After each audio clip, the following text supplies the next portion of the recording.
नमस्कार मित्रांनो, ॲक्वाटिक world and fish lab या आपल्या यूट्यूब चॅनेलवर आपले स्वागत आहे. पाहू शकता मित्रांनो, आपण बेटा फिश ब्रीडिंग सेटअप केला होता.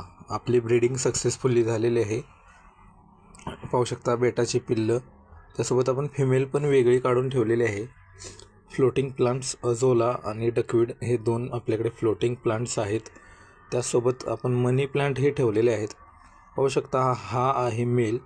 त्या आपण टँकमध्ये एक इंडियन आल्मंड लीव म्हणजे बदामाचे पान टाकले होते. आता आपण पाणी क्लीन करणार आहोत. यासाठी मी पिल्लं त्यासोबत फिमेल वेगळी काढलेली आहे. मेलला पण वेगळे काढणार आहोत. आपण एक बादली घेणार आहोत. त्या बादलीमध्ये ते पाणी आपण गाळून घेणार आहोत. एक जाळीदार कापड किंवा ओढणी असेल तरी चालेल. त्यामुळे आपण त्याचं पाणी गाळून घेऊ शकतो आणि ते रियूज करू शकतो, म्हणजे ते पुन्हा वापरू शकतो. पाहू शकता मित्रांनो, मी एक बादली घेतलेली आहे आणि त्यामध्ये एका जगच्या सहाय्याने मी पाणी ओतत आहे, कारण हेच पाणी आपल्याला पुन्हा वापरायचे आहे. 50% तरी नाही घेत. शक्यतो 70%-80% पाणी आपलं जुनंच असतं.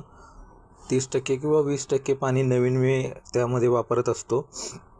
आणि मी आता पाणी पाहू शकता जगच्या सहाय्याने गाळून घेत आहे, कारण की जी घाण आहे ती वरतीच राहते आणि शुद्ध चांगले पाणी असे खाली निघून जाते त्या जाळीमधून.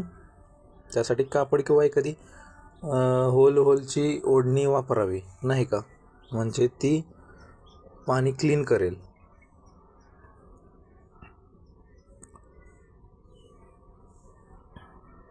आणि अशा पद्धतीने आपला सेटअप बघा, आपण पुन्हा सेटअप ठेवलेला आहे. मेल हा आपली पिल्ले एका जागेवर गोळा करत असतो.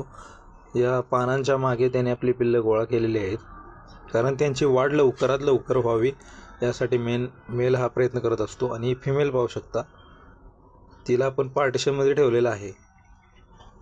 त्यासोबत मनी प्लांट आणि ग्रास आपण लावले.